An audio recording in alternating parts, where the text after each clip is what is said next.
Welcome to Unsilent with your hosts Dave and Brian. This is not another current events podcast. We're digging deeper, diagnosing, and discussing what's really going on today, how we got here, and providing observations for future generations.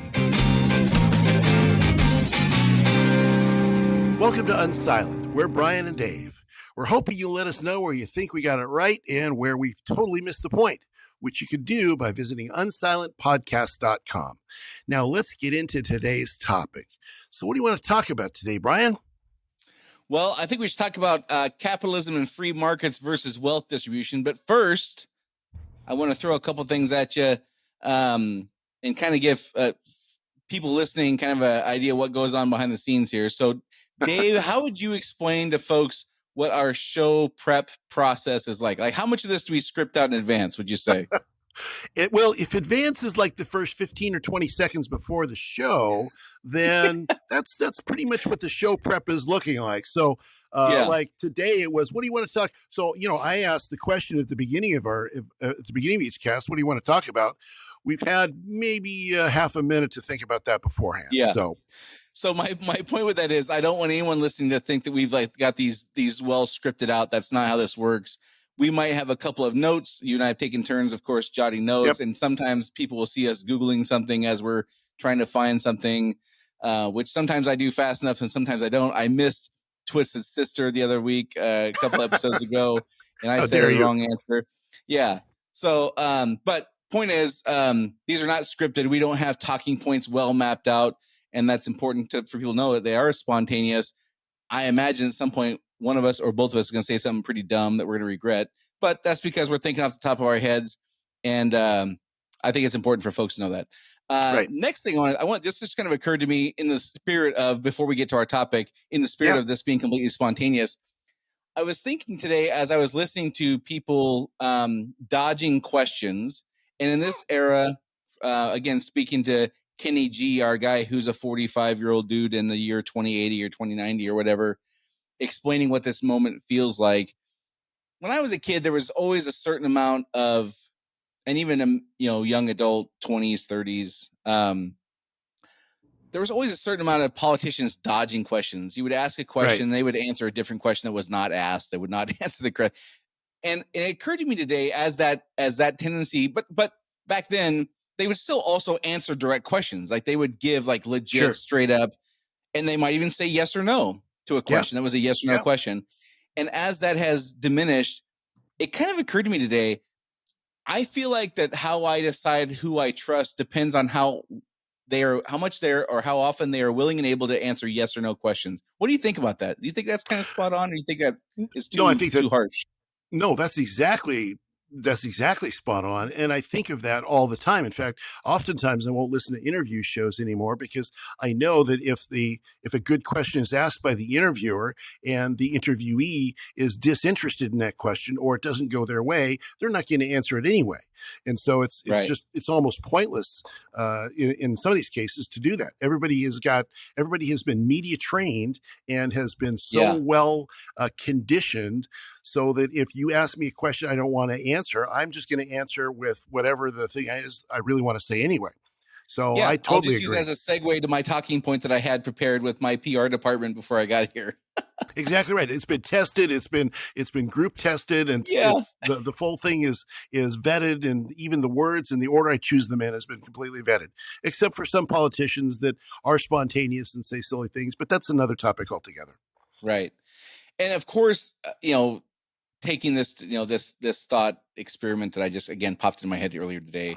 And I made a note for today for us to talk about briefly before we get to our other topic. But of course, it would paint you into a corner in situations like last week we talked about, navigating the abortion debate and something like that. If somebody says, do you support abortion? And you say no or yes, either one, we're leaving out tons of nuance, tons of but situations that are very valid and things like that. Sure. And so I'm not suggesting that this should be 100%. I'm not even suggesting it should be 50%.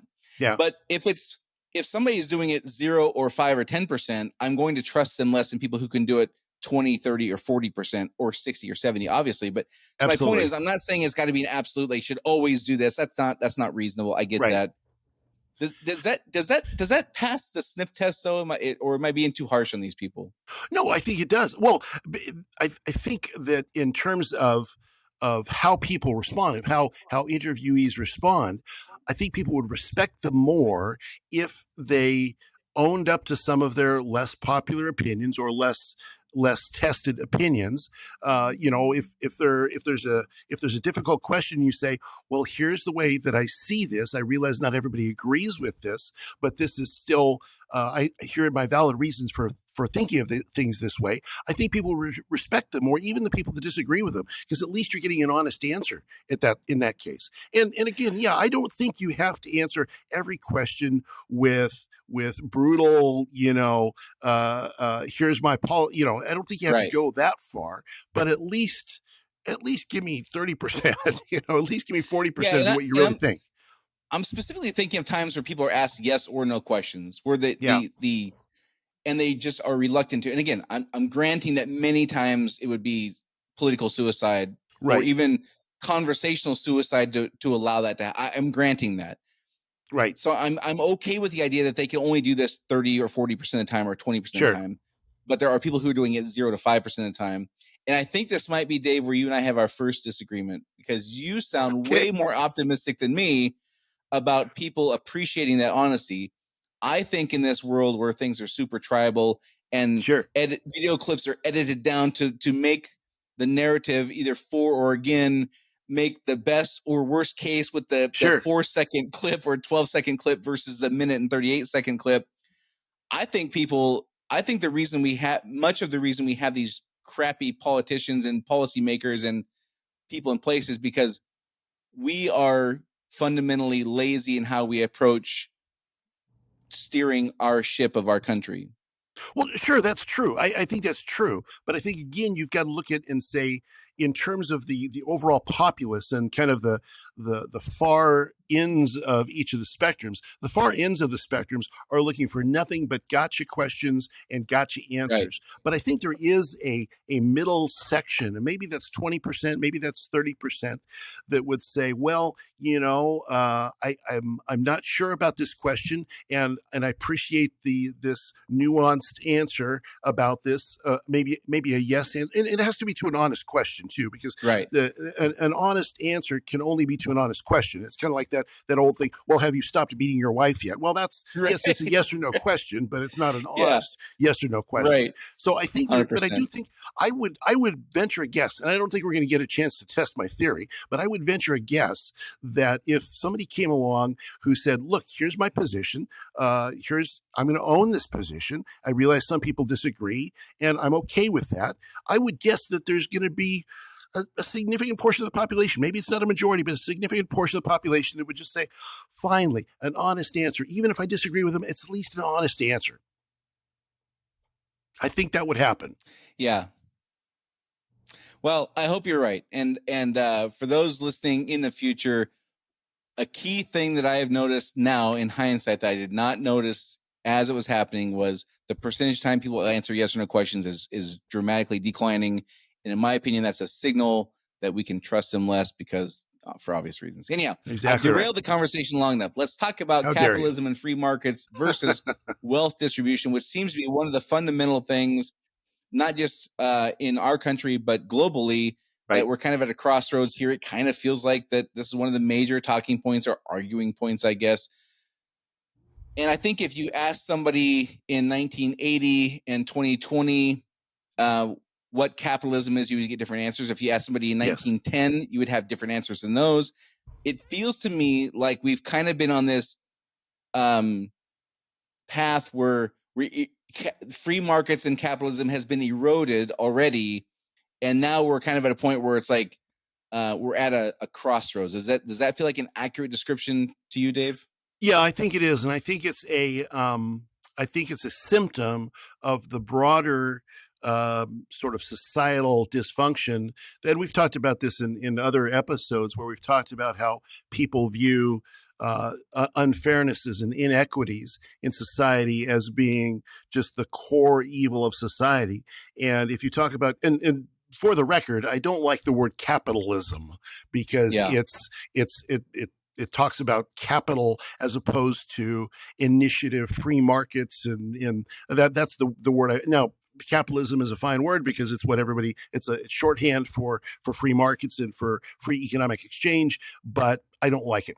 So that Yeah, being understood. said, I think the basis of it, I think the basis of the problem is that people view you've got more than I do, and you're no better a person than I am. So therefore, that's unfair. So therefore, that entire system that allows that to happen allows that inequity to happen as opposed to inequality. Inequality is one thing, inequity is another thing. Yeah. Is at fault, and we need to have the heavy hand of government, the heavy force of government to fix that and to make it fair. I think that's really at the core of the whole thing. Yeah. Yeah, I think that the free market system that, again, what it started out as, what versus what we have now, like Social Security was not a thing, and I'm not Right. anti-Social Security, but that's an example where we have this quote unquote capitalism with socialistic features, Yes. Yeah. right? Yeah. Where we have these kind of things put in place, which again, I'm not against. To be clear, I think there's value in having some of those things. I also think that those kinds of systems are absolutely abused and Yes. corrupted and bastardized and become completely. And I think that's what you and I are seeing in many, many cases now across the board, is this deterioration of institutions because of Right. this eroding away at the spirit of what they were intended to be. And we try to do Right. these things that make it better for everyone, but we kind of end up with a product that doesn't do either very well. It doesn't serve the collective or the individual buyer. In my idea, like, free market is more focused on the provider serving the needs of the individual buying, Yes. versus wealth distribution serves the needs of the collective at the expense of the individual buying. And that may be kind of a too simplistic of a way to look at it, but it's a balancing act. To my point, you can't have all one or all the other. Obviously, it's a Right. balancing act. Right. Well, and even on any philosophy, you're going to have the extremes of that philosophy that are dysfunctional. So Right. if you just take the philosophy of freedom, if you say you're free to do absolutely everything and anything you want to do, you have anarchy. Yeah. Anarchy is generally thought of as not a good thing. That's bad. On the flip side, it's kind of a bad thing.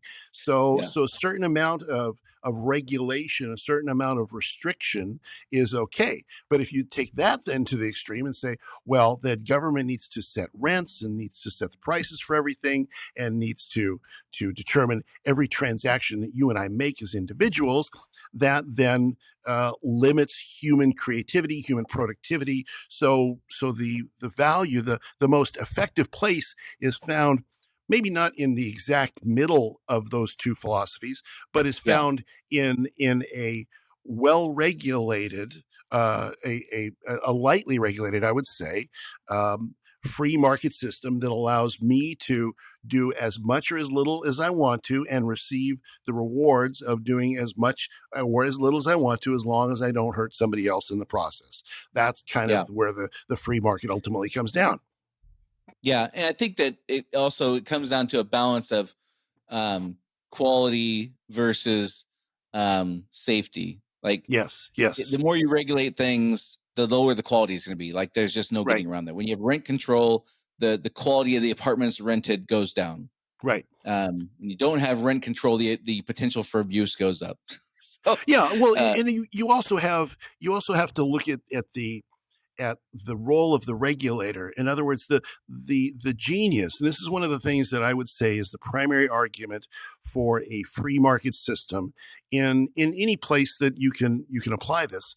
The genius of the free market system is that it's very, very responsive to changes in society.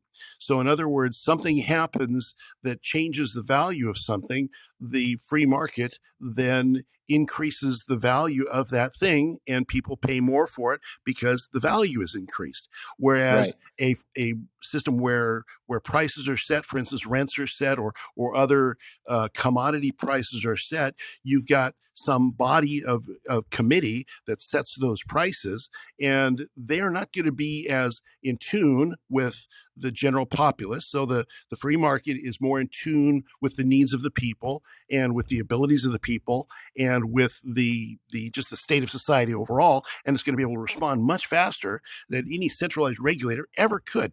And that makes it a more nimble system, and it makes it a more efficient system. The other thing that, you and I in business, we're in both in business, we hear about creative destruction, right? I mean, so this idea that when a service is no longer valuable, then it's a bummer for me if my service is the one that's no longer valuable anymore. Yeah, if But you're the horse and buggy guy, Henry Ford is not the savior. Yeah, exactly. If I'm the elevator operator and they don't need me to press the buttons anymore, then I'm kind of out of business. But the benefit of that is that creative destruction then allows for something better for overall society, and hopefully those that are negatively affected by that adapt and grow as a part of that process. Not always. I mean, there's no such thing as a perfect system, but that's the beauty of that free market system, and that's what systems such as socialism or Marxism, et cetera, just cannot manage. They can't match that because the human intellect isn't sufficient and isn't fast enough. Maybe AI will be. I don't know. Maybe for Kenny G in the future, he's got the whole thing wired because AI is just running his life. I don't know. We'll see. If I was going to give some advice to them on how to make it more likely that would work, here's a couple things I would tell them. So it seems to me that looking back through history, we have these magnificent, huge, I don't mean magnificent necessarily in a positive way, but kind of in a positive way, with these magnificent, huge events that happened in World War II, the Civil War, the Revolutionary War. And during those times, these new institutions are formed, and we have very clear understanding without really much discussion. It seems like I haven't lived through that yet. I'm about to, I think, but not much discussion about what success looks like, what criteria we will use to assess performance, how we will measure it, the criteria we will use to make alterations or corrections when things start going not so well. Right.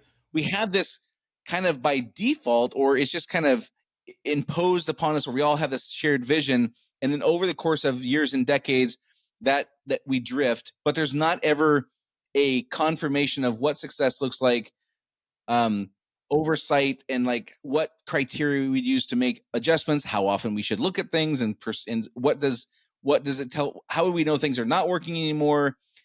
We don't have those conversations, so we drift.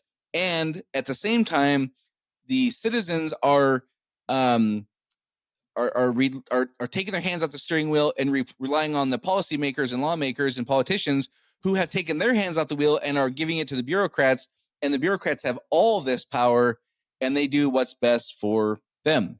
And so if I was going to say to somebody, Kenny G, in the future, if you want to have a socialist society, these are things that I think would be absolutely necessary to make that work, which we have not done historically. And I'm not a fan of socialism or communism, but it feels to me like one of the reasons that historically these things have always led to a select few abusing it is because everyone would rather have comfort and security than have responsibility and freedom, and they delegate the responsibility to the people who make decisions. It's hard work to maintain a free market system. It's hard work to keep to have smart but limited guardrails. That's a lot of hard work, and it also involves. I'm saying, Dave, is it's hard work. Also, if you want to have the socialism, it's hard work to make sure it doesn't get abused by the handful of people in charge. So my argument just now was, if you want to have socialism, then you better have great discussion about how we will know that we're not being corrupted or abused or stolen from by the handful.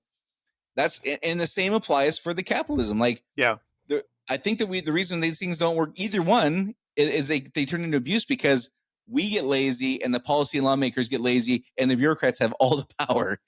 Yeah, and the opportunists, when they get the power, are going to use it. So, absolutely right. Whenever you centralize power, this goes back to another episode we did. Whenever you centralize power in the hands of a few, the natural, normal, genetic human tendency is to take advantage of that power to some extent for your own personal benefit, at the expense, and that is obviously then at the expense of the masses.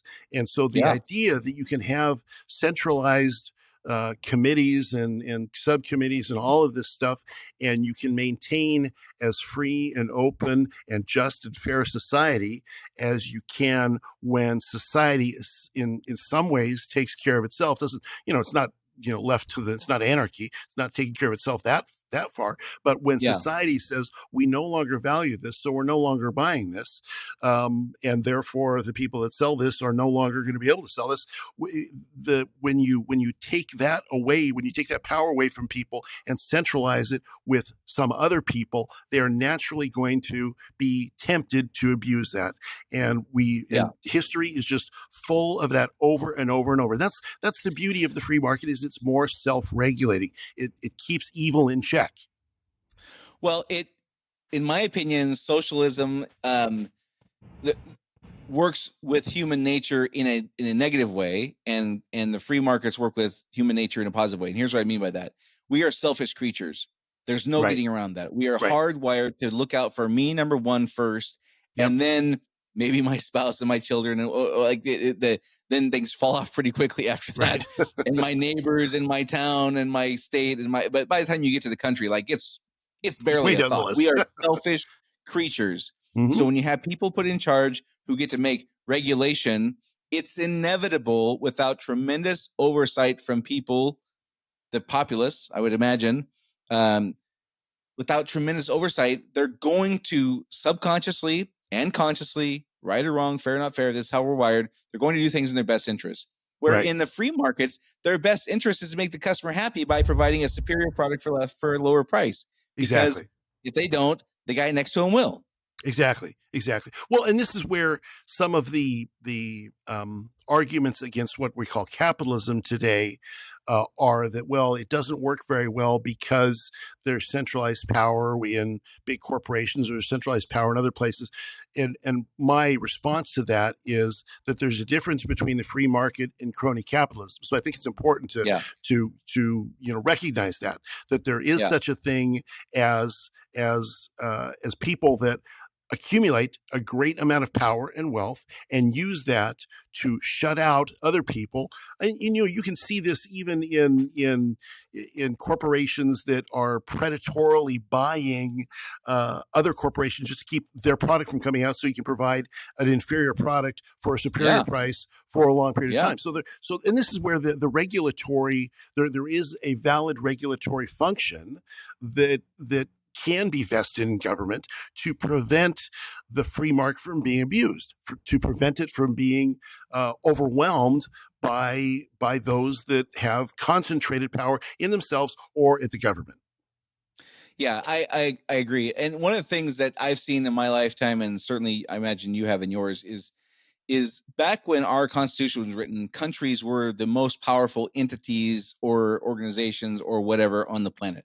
Right. I don't think that's true anymore. No. I think that corporations, in many cases, are more powerful than governments. Right. And so it leaves me to wonder and I honestly don't have an answer for this because I've not spent a lot of time thinking this through, but it leaves me to wonder, is that because this is capitalism's inevitable end, where people do so well? It's like the story, like the first generation starts a business, the second generation builds a business, and the third generation destroys a business. Right. That's a common theme. If you've had a business that's been passed down through generations, it's a common, meaning it really happens, and it's also a common story that's told, like in hypothetical.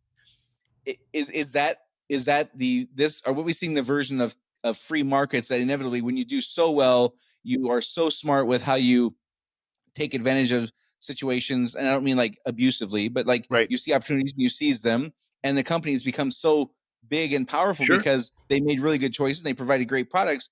But by the third generation or whatever, seventh generation, 12th generation, whatever, that initial spirit of servitude is gone, and now we just have the power.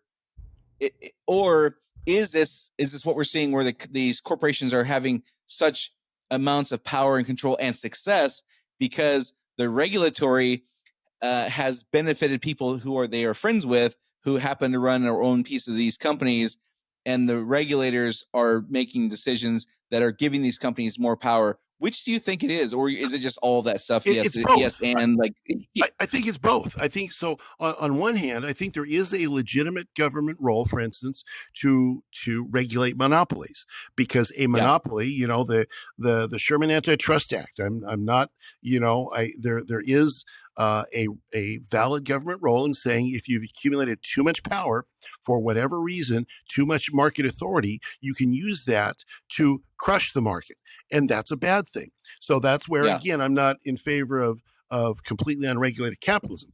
Secondarily, however, it's absolutely also true what they call regulatory capture, the idea that if I've got enough money and enough lobbyists, and I can promise you a career after you leave whatever federal department you're in, I can promise you a career at a low seven figures or a high six figures working for my firm if you'll just favor me with regulation now so that I can sell right, more stuff. That's crony capitalism. yeah.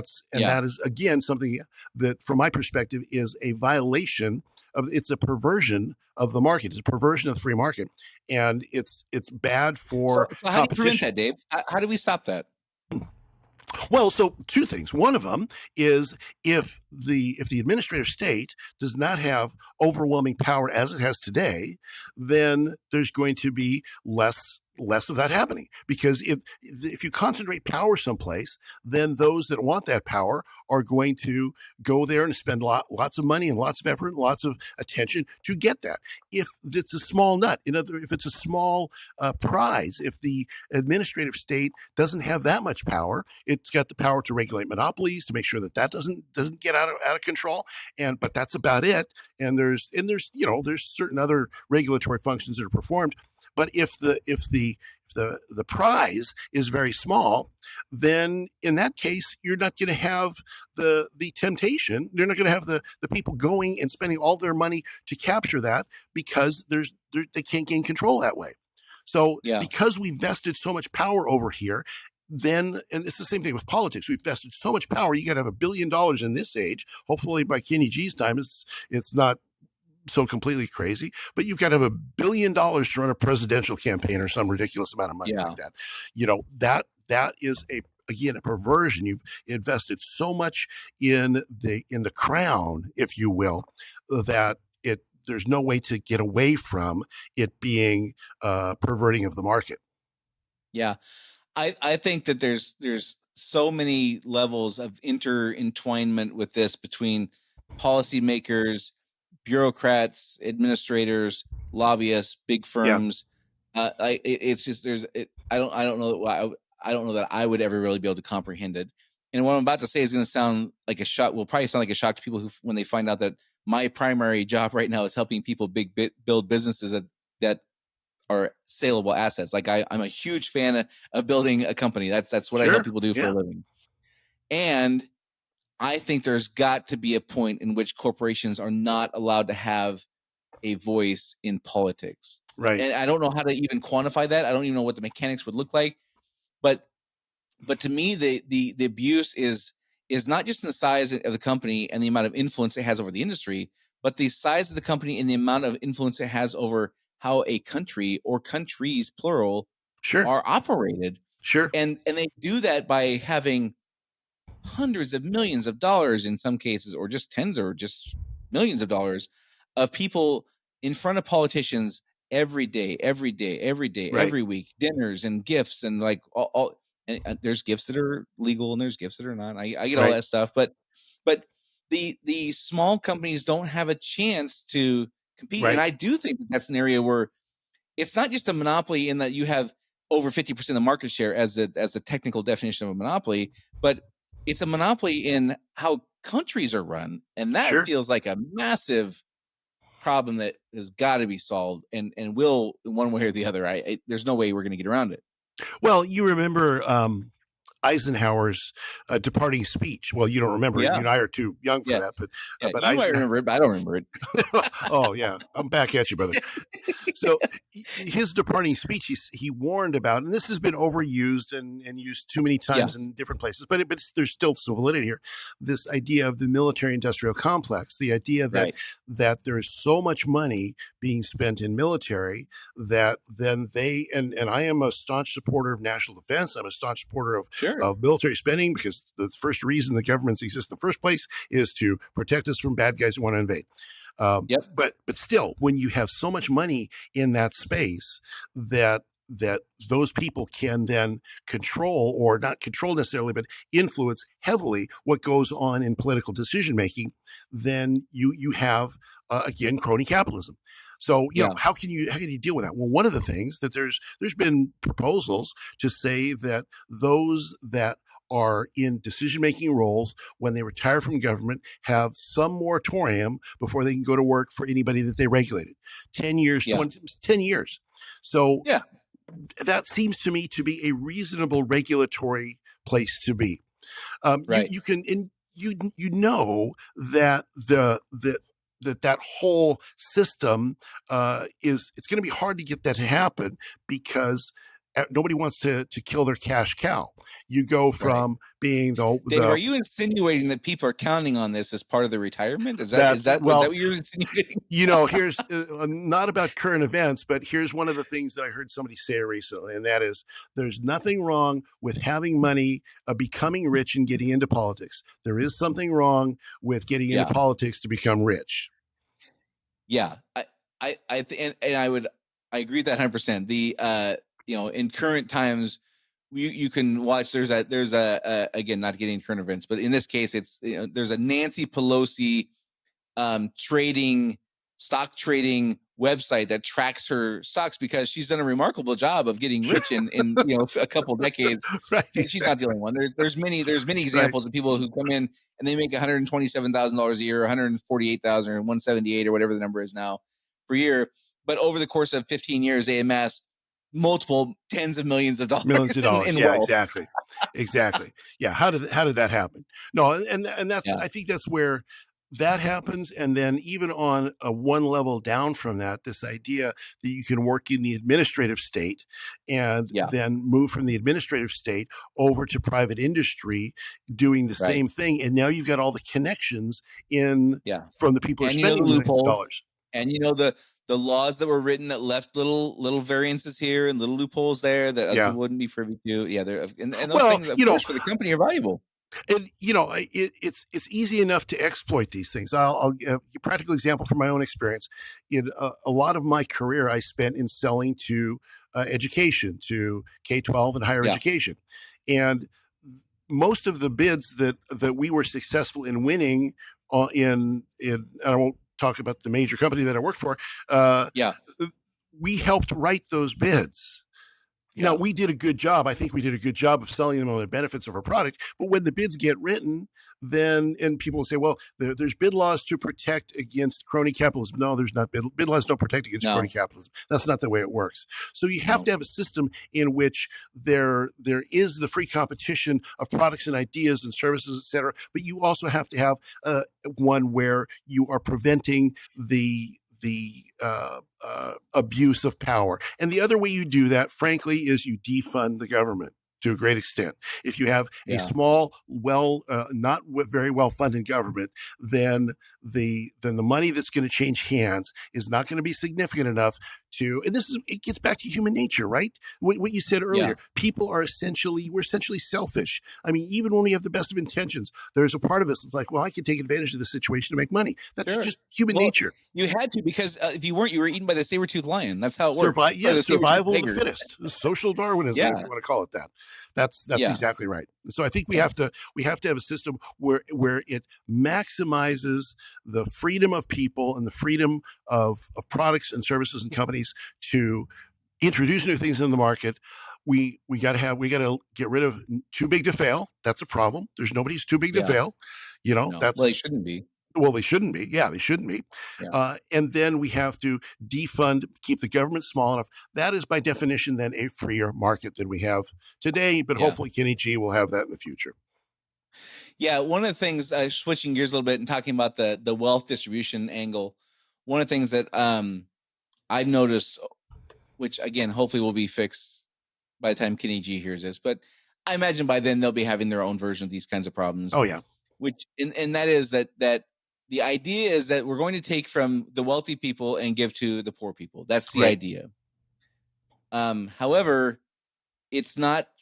There's no agreement on what that means and what success looks like there. There's no monitoring in a way that I can tell is fair and transparent, in which or like where things are data. I mean, data is published. Like the government puts out billions of pages of data every month, probably or year for sure. I mean, there's tons of data, but it doesn't feel like it talks about like the net impact. So, for example, one of the things I see now is we say we're going to take from the rich and give to the poor, and we kind of sort of do that through who pays what percentage of taxes and things like that. But ultimately, Wall Street keeps getting richer. Like, Yes. so Yeah. the net result of what we're doing is Wall Street ends up with the money, and the people who we say we're going to be taxing the crap out of still end up amassing more, and the poor people we say we're going to be helping still end up with less. And if you look at the CEO salaries, the multiplier from the frontline factory workers, it used to be something like, I don't know, it was like 17x, and now it's like Right. 157x or Right. what. Like at some point we have, I don't understand, help me understand, Dave, why do we stick to these ideals and say we're going to do more of this thing that has fundamentally proven itself to not be what we say we're doing? Is it absolutely just corruption, or are we just so overcome with altruism and laziness that we just end up with what we end up with? What do you think? I think it's selfishness and laziness. One, we can craft a system that sounds good on the evening news. At the same time that we can secure power for ourselves. So I think that's sort of the cynical view of all of that, and that's what we've done with the tech. So here's a practical example of that. There was in the time, I think it was in the 50s, there was a 90% federal income tax bracket. So people, I think it was in the 30s, but somewhere back there. I know what you're talking. It was a while back. It was 30s, 40s, a long time ago.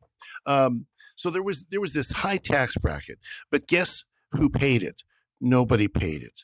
So we create systems that sound good to the masses. We're going to sock it to the rich, and then essentially nobody pays it. On the flip side of that, if we decided that we were going, and this is part of the problem when you design a system based on envy and greed, and I'm envious of the guy who's rich, and therefore I'm going to design a system to punish him. That is a fundamentally flawed system to begin with, as opposed to saying we're going to design a system where everybody pays their fair share, and whatever their fair share is, 20%, 10%, 30%. You pick whatever your whatever the fair share is. I guess that's probably another episode to talk about that. The fair tax and such. But if we design a system that is fundamentally not designed around greed and envy, the two twins on either side of that, then we're more likely to have something that actually helps people. And the other part of that whole equation essentially is designing a system whereby everybody's got some skin in the game. The problem, so a lot of discussion in our day and age about universal basic income, right? This idea that because you exist, you get a certain amount of money. On the surface of it, it's like, wow, that's kind of cool. Everybody gets a $1,200 a month check. But at the end of the day, what does that do? One, what does that do to a person's psyche? What does that do to the productivity of the person and their community and the country? And is it sustainable? And is it inflationary? All of those things, a good idea, and this is back to your question, good ideas oftentimes fail because they're 1 inch thick but not deep at all. And that's where these systems have a problem. Yeah, I think for somebody listening in the year 2080, they would not have the context of knowing that we just endured, and I mean endured, 15-ish years of discuss about raising the minimum wage to, $15 an hour was the battle cry for a decade or something like that. And I remember, for context, I have written a law. I've written a significant amount of a law, so I understand the process of how a bill becomes a law and the lobbying and the lawmaker at state level, not federal. So, but I remember having a discussion with somebody who mattered, and they were telling me how this $15 an hour thing needed to be a thing, and we were going to raise it from, I think, $11 an hour to $15 an hour in the state I lived in. And I remember having this conversation with this person and saying, it doesn't matter if you make the minimum wage $50 an hour, like Right. 50. It doesn't matter. We as a society at this moment in time have decided that landscapers are going to make considerably less money than neurosurgeons. Right. We've decided that. It doesn't matter what you make the ceiling. The multiplier is going to be the same. Right. If you make it $100 an hour for minimum wage for a landscaper, the neurosurgeon is still going to make 143 times that. Like, right. It doesn't matter what the minimum wage is. So that's where the idea, like the flaw of we're going to have this free society or free system, but we're going to also kick money to the poor. Like that's these ideas are the kind of things that are flawed, I think. Well, that's flawed. And the other thing that's flawed about the whole idea of redistributionism is this idea that if you tell somebody that that the more money you make over a certain amount, we're just going to take it from you.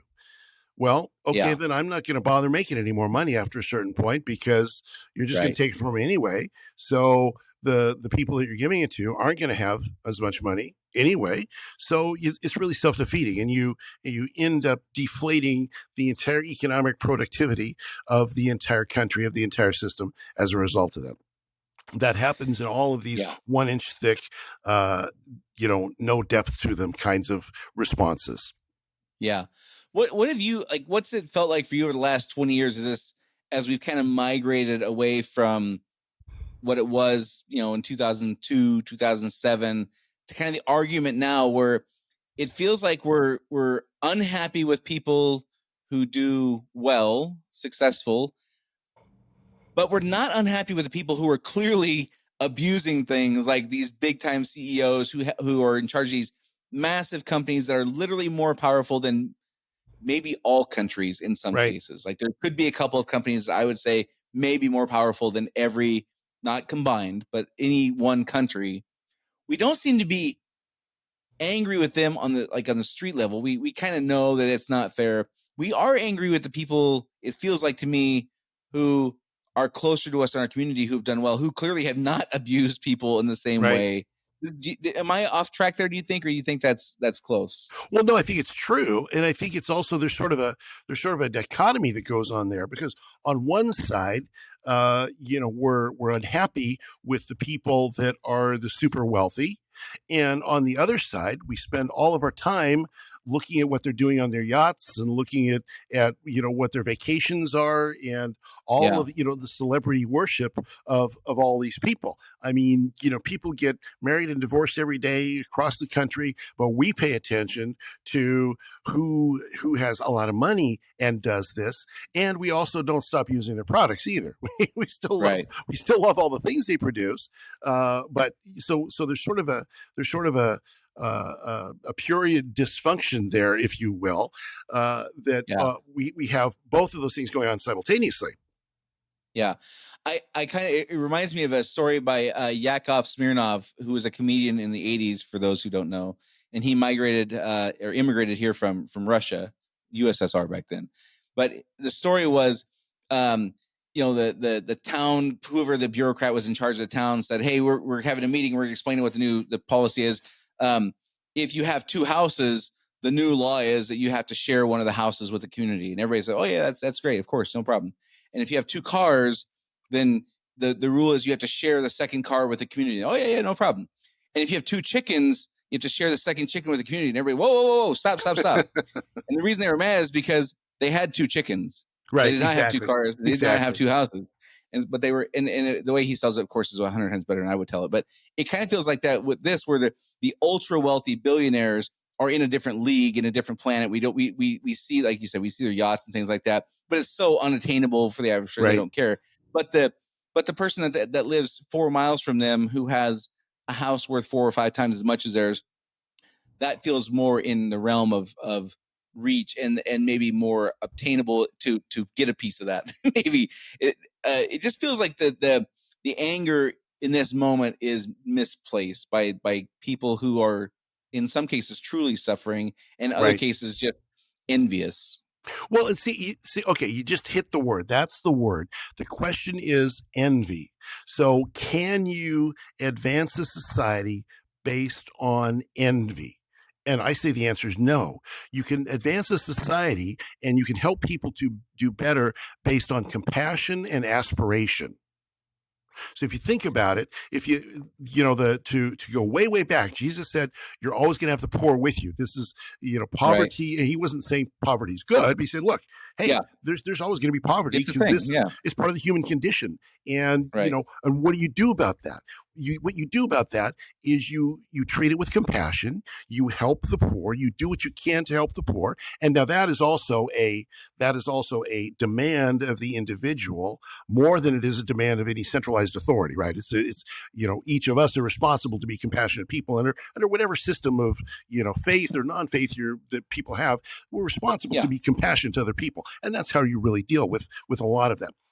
At the same time, it's much easier for us to say we want to use the force and power of government to get back at people who have more than we do because we don't like the fact we don't like what it says about us. We don't like the fact that we didn't get the breaks that somebody else got, or and there's a certain amount. Sure, success involves a certain amount of luck, if you want to put it that way. Yeah.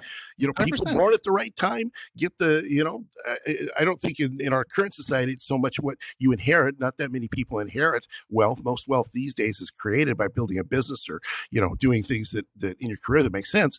But Right. people, if they're focused on who they're envious of, they're going to be more apt to be mad and more apt to say, I want somebody to force them to give me something because it's not fair. It's back to the Yeah. toddler's tantrum. My brother has more in his glass than I have in mine. It's not fair.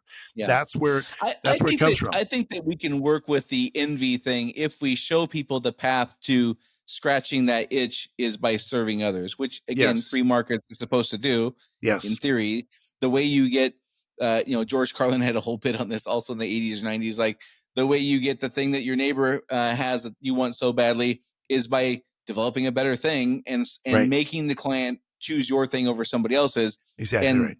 but we don't teach that, certainly not in schools, Right. and maybe not even in college. I've never been in college, so I wouldn't know, I guess. But maybe not even in college so much anymore. Do we teach the mechanics of how to build a better thing and build it for a lower price to make it attractive to buy our thing? Like we spend less time on that, Right. and we do spend more time on what's the fair and equitable outcome. I think we can work with envy if we have the mechanics in place to incentivize the right behavior, right? Right. Well, yeah, that's exactly it. If we could say that the response to wanting what your neighbor has is not to get the government to force him to give some of it to you, but if we say the response to that is, well, why don't you get up an extra hour early in the morning and get a side hustle going and makes so that is the proper response. Yeah, the guy who has the house worth 5 times much as yours owns a business selling garage doors. Okay, well, what can you sell that's as good or better than what he's doing? Like exactly. The impetus is on you, not him to give it. It's for you to earn it, which goes back to our personal development thing. One other thing I want to just because we've talked about that, I don't want to spend too much time on that. But one other thing I want to talk about real quick before we run out of time is on the wealth redistribution thing is for people who are in a different tax system. One of the things that drives me bonkers right now with how taxes are done is the business owner.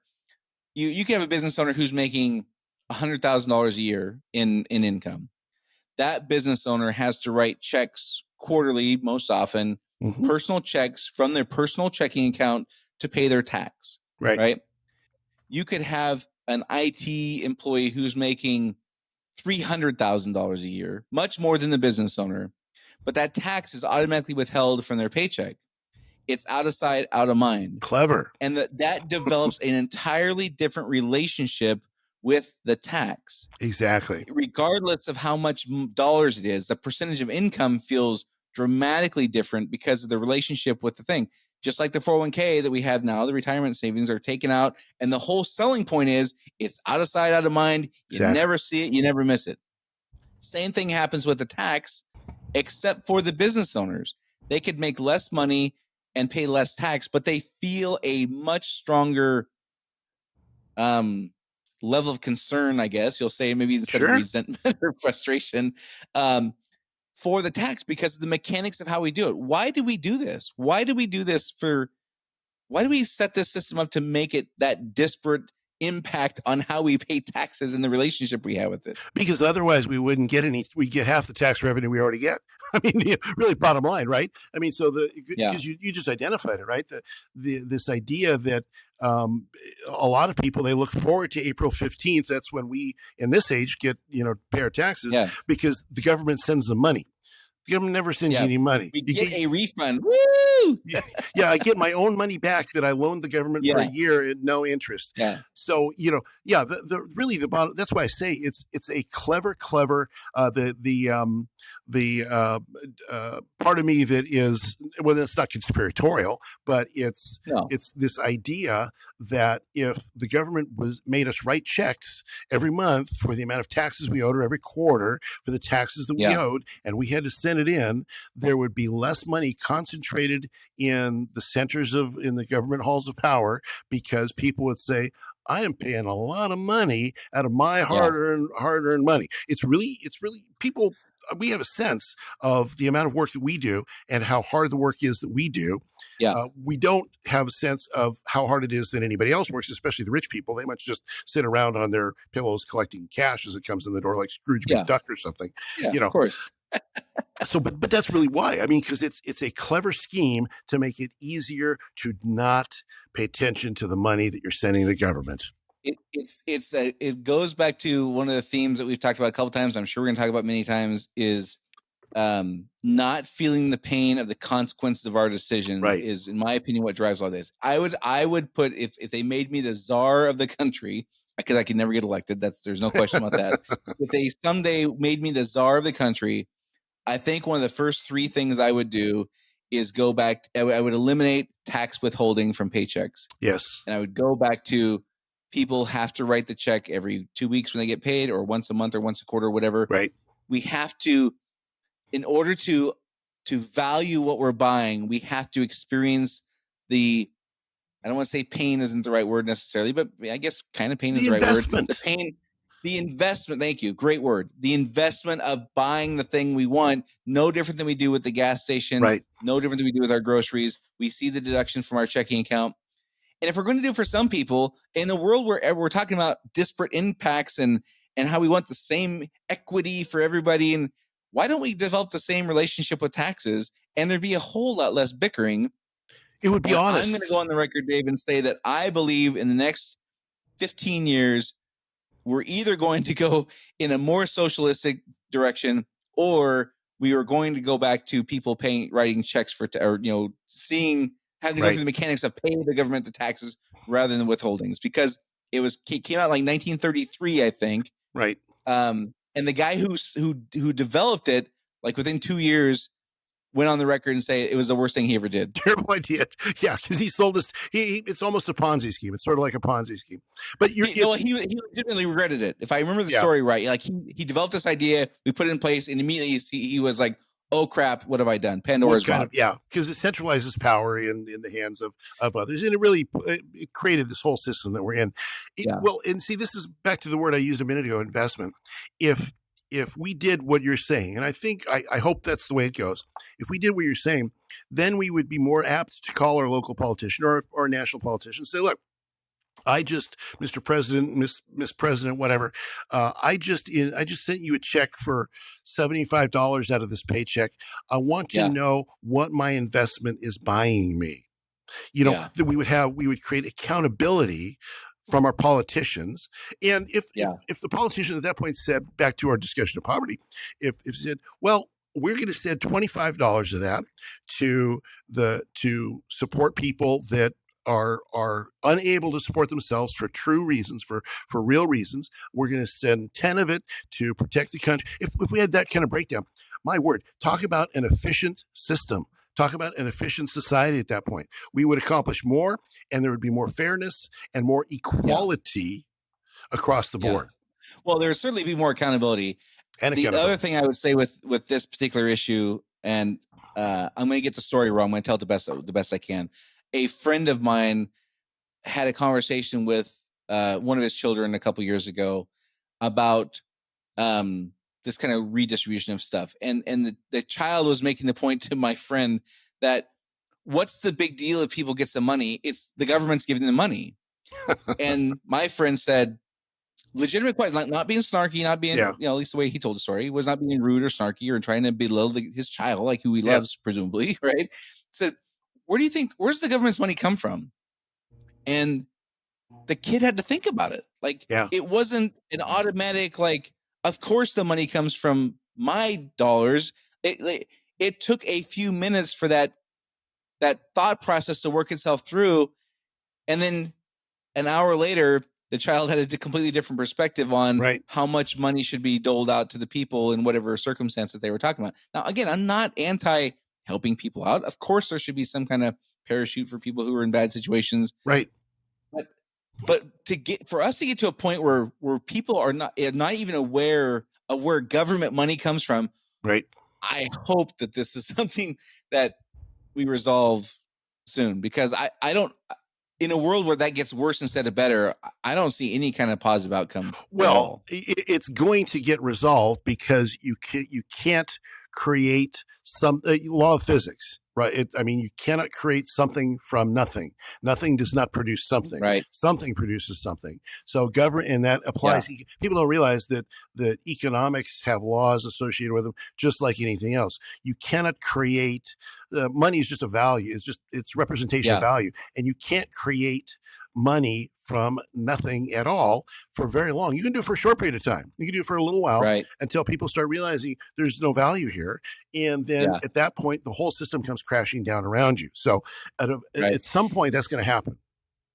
And I think that if the dollar is no longer the universal global currency for trade, we will be writing checks to the government whether we like it or not. That's Kenny might be listening to this going, you spoiled little babies before the dollar, now the dollar is not the central currency anymore. You guys had no idea how you got it. We couldn't live your lifestyle now because we don't have the luxury of just unlimited loans and living on all this borrowed money and passing that debt off to our children. Thank you very much, Brian and Dave. Yeah. Kenny G might be not too happy with us because we kicked the can down the road far enough. Yeah, he's like, I get to pay all the bills, I get none of the benefit. Thanks, jerks. Hopefully Kenny G will forgive us for that. Yeah. All right, Dave, I think we've covered this pretty well. Anything else you want to say to wrap things up? Nope, I think we're on the same page. All right, well, don't forget, tell us, we want to know where we got it right and wrong. And what I mean by that, or what we mean by that is, are we explaining adequately and accurately what things feel like right now? We get that you're not going to agree with our politics, and that's not the point of this. I know you need to get that to explain the conflict, but really what we want help with is explaining to folks in the future, what does this feel like? What has been the change over the last 10 or 15 or 20 years or your lifetime? Are we adequately articulating and accurately articulating what this all feels like? And are we representing our current mood and vibe and levels of conflict adequately? If we're not getting that right, please jump in and tell us. And you do that at unsilentpodcast.com. And until next time, this is Dave and Brian signing off. See you next week. Do you want to be unsilent? Make your voice heard on our social media channels and share where you think we got it right or wrong. Go to unsilentpodcast.com for social links so you can join the discussion.